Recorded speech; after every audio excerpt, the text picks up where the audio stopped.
Bienvenidos a este nuevo video con el profe David. Estamos en el estudio de los conjuntos numéricos.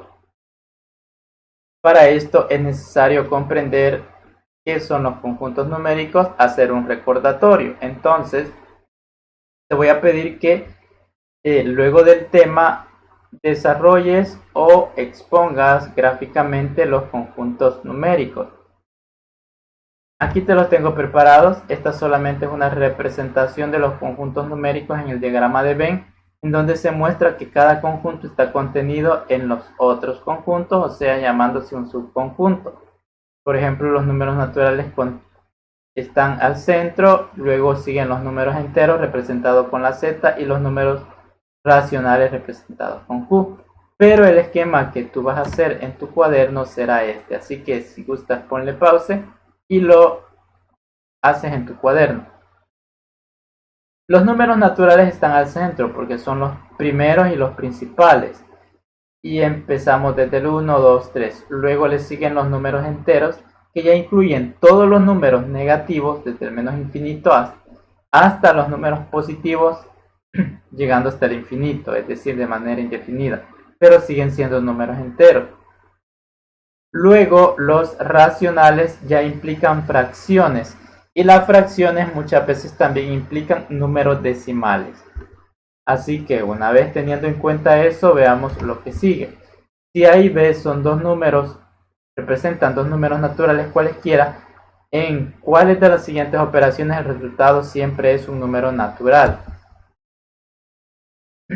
Vamos a tener la suma, la resta, la multiplicación y la división. Y veamos la parte de la S.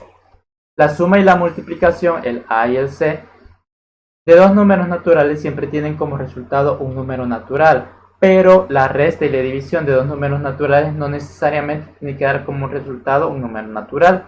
Por ejemplo, veamos acá, tenemos la suma si se cumple, 4 más 5 si se cumple. Siempre que hagamos una suma en los números naturales se va a cumplir. 1 más 1, que son los números más pequeños en los naturales, se va a cumplir. La multiplicación también se va a cumplir, siempre vamos a obtener un número natural como resultado. Pero ¿qué pasa en la resta? En los números naturales no se va a cumplir siempre. Claro, van a haber ocasiones en que sí, por ejemplo 10 menos 2, pero como estamos hablando de todos los casos, y si decimos 2 menos 10, va a dar menos 8, pero menos 8 ya no es un número natural, por lo tanto en la resta no cumple. Y en la división, sí se puede, pero no en todos los casos. Por ejemplo, si yo digo 10 entre 5 es a 2, pero si luego digo 7 entre 5, me va a dar como resultado un número decimal, y un número decimal ya no es ni un número entero ni un número natural, es un número racional. Entonces sigamos acá en la C. A un grupo de elementos, números u objetos se le llama conjunto. Por ejemplo, al grupo de los números naturales se le llama conjunto de los números naturales.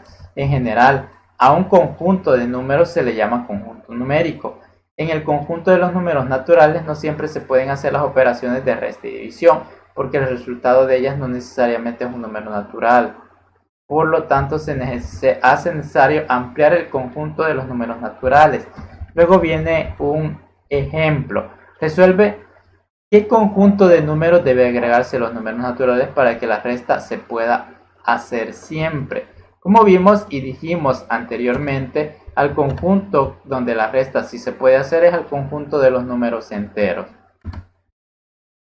Y B, al conjunto de números agregados en A, que son los números enteros, será suficiente para que la división también se pueda hacer siempre.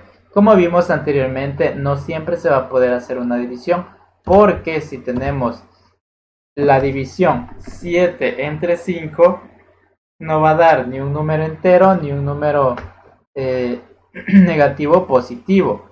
Va a dar 1.4, y 1.4 es un número decimal, y los números decimales corresponden a los números, al conjunto de los números racionales donde están las fracciones, y los números decimales también.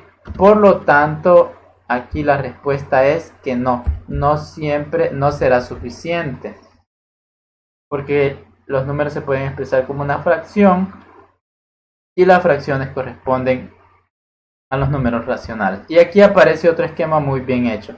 Números naturales, números enteros y números racionales que se pueden expresar como fracción o decimal. Veamos ahora la parte de los ejercicios. ¿Cuáles son las operaciones que se pueden realizar en los diferentes conjuntos numéricos? Escribe una X y la operación se puede realizar siempre en cada uno de los conjuntos numéricos. No considera la división por cero. Bueno, no tomemos en cuenta el cero en ese caso. Naturales, suma, sí, le ponemos una X. Resta, no. Entonces lo dejamos así en blanco. Multiplicación, sí. División dijimos que no siempre. Entero, suma, sí. Resta, también le ponemos una X. Multiplicación dijimos que sí. La división, no, no siempre. Entonces aquí lo dejamos en blanco. Y números que se pueden expresar como fracción. Suma, sí se puede hacer suma siempre, resta también, multiplicación sí y división sí, siempre, ¿verdad? Así que ahí está. Y veamos como dice en la 2, escribe los conjuntos de números que permiten realizar la operación planteada en cada literal. Ojo, aquí no hay que resolver esto, hay que escribir a la par al conjunto que pertenecen. Esto, la respuesta en qué conjunto quedarían, en los naturales.